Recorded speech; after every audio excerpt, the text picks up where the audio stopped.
I was miserable in my life. I didn't like waking up. I ain't have no purpose. I didn't know what I was supposed to be doing.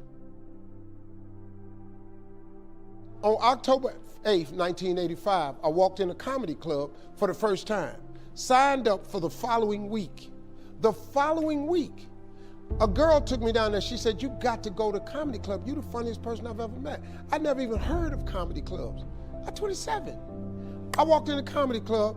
I signed up for the following week. I'm gonna sit here and learn. I knew I was funny. I just didn't know what to do with it. They had 10 acts go up. 9 of them went up. I didn't laugh at one joke. I was just sitting there just, man, I wish that was me. Man, they should have said this. Every joke they told, I knew the punchline before they said it, and I wrote a better punchline in my mind, what they should have said. It got to guy number 10, they called his name, he wasn't there. They said, well, he's not here, we're gonna go to next week's list. Steve Harvey, where are you? Long story short, I won amateur night that night. I won $50. It was a 45-minute drive to my house with this girl named Gladys. I cried 45 minutes. She said, "What you crying for? It ain't but $50. I said, no, you don't even understand. I was born tonight. I now know what I'm supposed to do.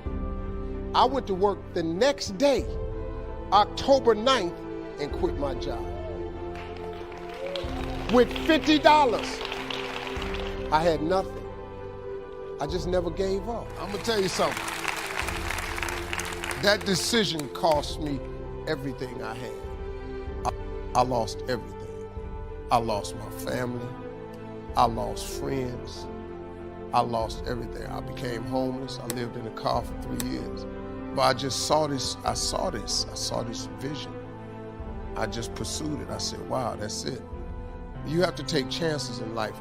Life is about risk. If you play it safe in life, you ain't gonna have much of a life. If you play it safe, you won't have much of a life.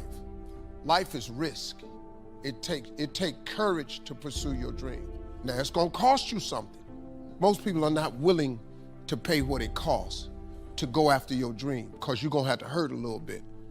And most people don't like being uncomfortable. If you don't wanna be uncomfortable, please do not pursue success, because success is a very uncomfortable feeling. And I just learned to be comfortable being uncomfortable. Life is hard. See, for every time you have a plan, a dream, an aspiration, or a goal, do you know what happens every time you have one of those? This thing comes along called life. It happens to everybody. Life has disappointments, it's got peaks and valleys. You're gonna lose somebody you care about one day. That's a valley. Somebody gonna close the plant you thought was gonna stay open so you could retire. That's a valley. Somebody gonna fire you for an unjust cause. That's a valley. The people that got your credit card gonna sell their company, gonna sell their business to another credit card company. Your 18% go up to 26%. You don't even know why now your minimum didn't change. Because it's life. You can stop thinking that life fitting to be easy, because I got news for you, it ain't. That's a false hope to think you're gonna have a wonderfully carefree life. That's unthinkable. We all live in this bubble. What you gotta do, you gotta put more air in your bubble. You got to blow your bubble up. Expand yourself. Take yourself out your comfort zone. Do not live in your bubble. Put some more air in your bubble. If you stay in your comfort zone, that's where you will fail. You will fail in your comfort zone. Success is not a comfortable procedure. It is a very uncomfortable thing to attempt. So you got to get comfortable being uncomfortable if you ever want to be successful. Start putting some pressure on. Put some pressure on yourself. Get out here and get about it.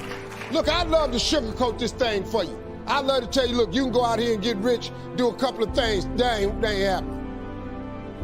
You got to get real doggish.